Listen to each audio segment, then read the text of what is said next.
Hello everyone. हमारा question दिया हुआ है, define ionisation enthalpy, discuss the factor effecting ionisation enthalpy of the element and its trend in the periodic table. तो हम लोग को बताना है कि आयनाइजेशन एंथैल्पी क्या होता है, उसका डेफिनेशन क्या है। ठीक है। इसके अलावा ये किन किन फैक्टर पर डिपेंड करता है। ठीक है। इसके अलावा हम लोग को बताना है पीरियोडिक टेबल में ये कैसे वेरी करता है। तो आयनाइजेशन एंथैल्पी वो एनर्जी होता है जब आइसोलेटेड गैसियस एटम से एक इलेक्ट्रॉन निकालने के लिए जो एनर्जी चाहिए उसी को आयनाइजेशन एंथैल्पी बोलते हैं। तो हम लोग लिख सकते हैं the amount of energy, the amount of energy, the amount of energy required to, the amount of energy required to remove remove an electron, remove an electron from an isolated gaseous atom, isolated gaseous atom। Okay. तो ये हो गया हमारा ionization enthalpy का definition.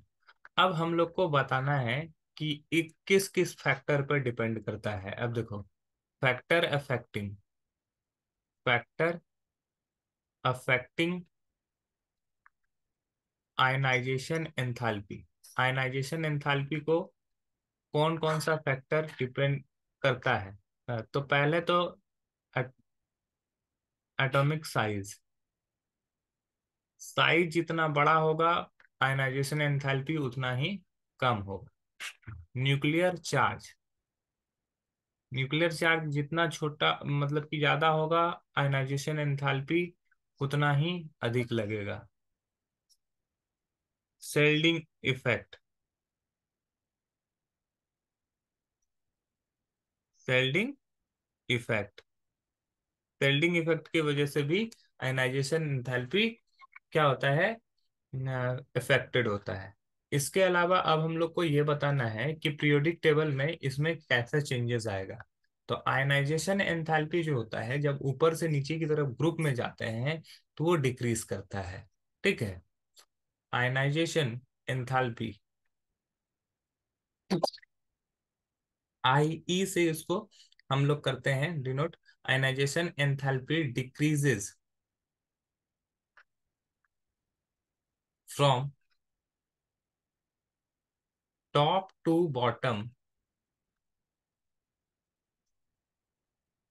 In group and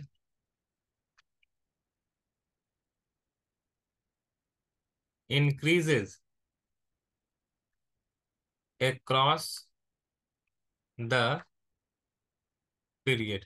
अब देखो, generally यही होता है कि जनरली वो क्या होता है ऊपर से नीचे जाने पे डिक्रीज करता है आयनाइजेशन एंथैल्पी। क्यों? क्योंकि साइज बड़ा होता जाता है। साइज बड़ा होगा, न्यूक्लियर चार्ज क्या होगा, इफेक्टिव न्यूक्लियर चार्ज कम होगा, आयनाइजेशन एंथैल्पी भी कम होता चला जाएगा।